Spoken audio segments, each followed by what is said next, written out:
Ce matin, les fidèles musulmans ont pris d'assaut la grande mosquée de N'Djamena, comme partout dans la ville. Vêtus des nouveaux boubous, tapis de prière en main, ils sont venus marquer la rupture du jeûne observé pendant le mois sacré de Ramadan.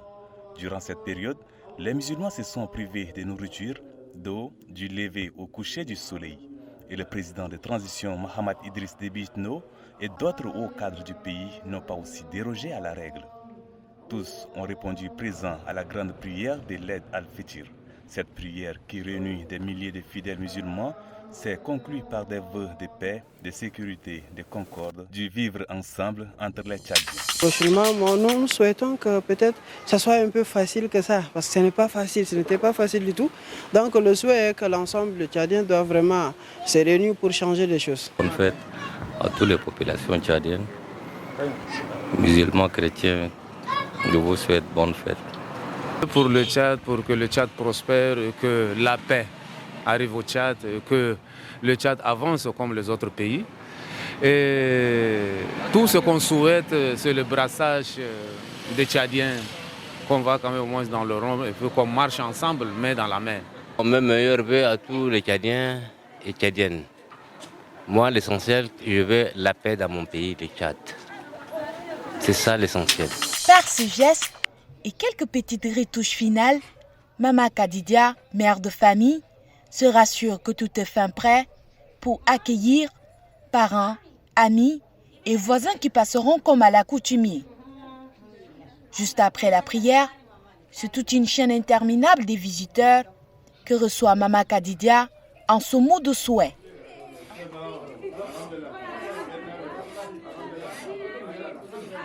Mais cette année, le Ramadan, là, c'est un peu dur, mais on a bien passé et ça partit même, c'est vite.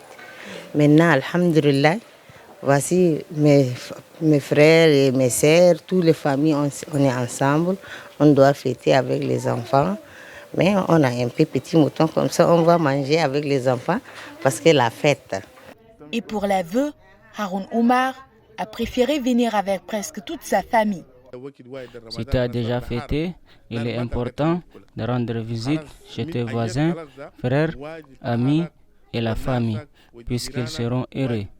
La fête, c'est le moment de pardon, de joie et de ne pas prendre aucune personne en rancune. Bref, tu salis tous ces gens-là et tu retournes à la maison. Dans les assiettes, on y retrouve des friandises et surtout de la viande partout dans les maisons. Durant 30 jours, ils se sont privés d'eau et de nourriture du lever au coucher du soleil, une abstention que les fidèles musulmans ont observée comme l'exige l'islam. À la fin de cette période de jeûne, une question se pose.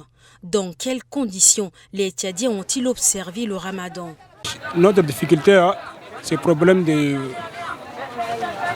aliments. Ils sont très chers.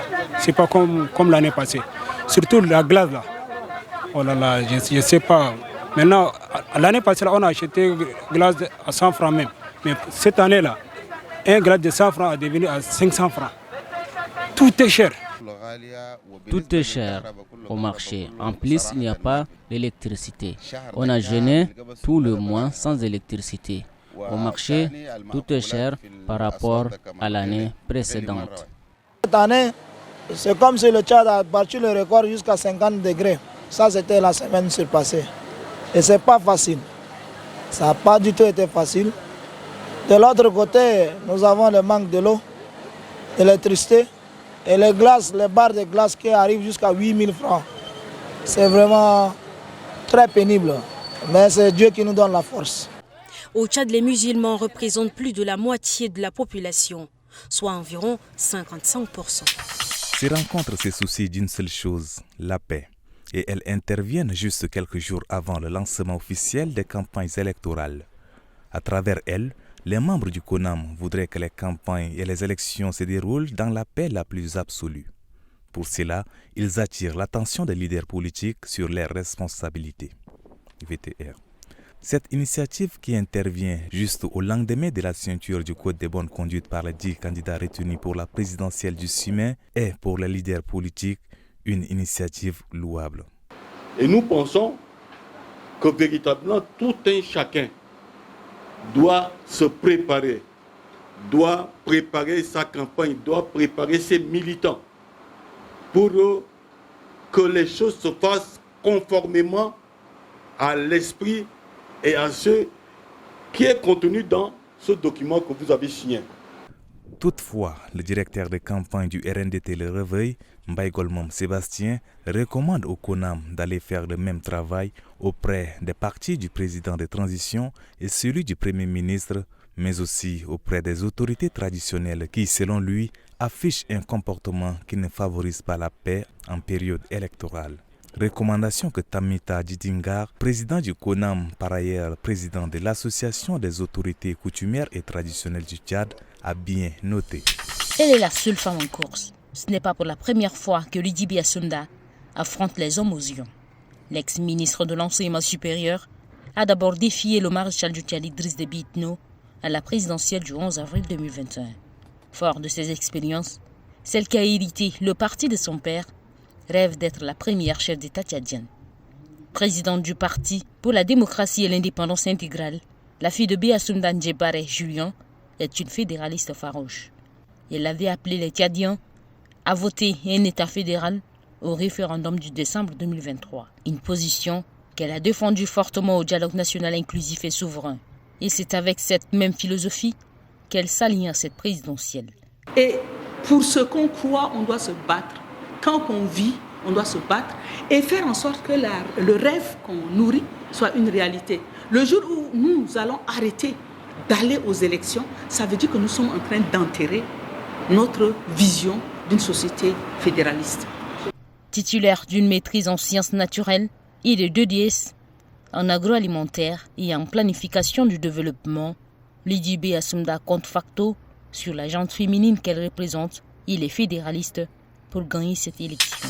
Les prestations de la Société tchadienne des eaux sont décriées dans certains quartiers de N'Djamena. En cette période de forte chaleur, des concessions entières se retrouvent sans eau pendant plusieurs jours. Une situation évoquée en présence des autorités chargées de la distribution de l'eau. Le ministre des tutelles se sent particulièrement interpellé.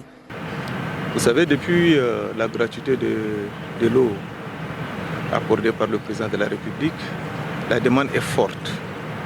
Et comme la demande est forte, ça entraîne quelques soucis. Et donc, c'est pourquoi vous constatez que de partout on crie. Et on lit souvent la STE et la SNE. Quand il n'y a pas l'eau, quand il n'y a pas l'électricité, on dit qu'il n'y a pas l'électricité, il n'y a pas l'eau. Donc c'est cette pleure-là, c'est cette vague de pleurs-là aussi qui nous perturbe un tout petit peu.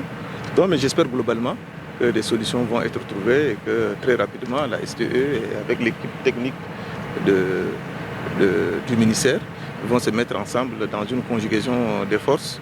Et puis très rapidement, ils vont régler tous les petits problèmes qu'il y a de gauche à droite. La pénurie d'eau ressentie dans certains quartiers de N'Djamena intervient dans un contexte où les autorités publiques ont rendu sa consommation gratuite jusqu'à la fin de l'année 2024.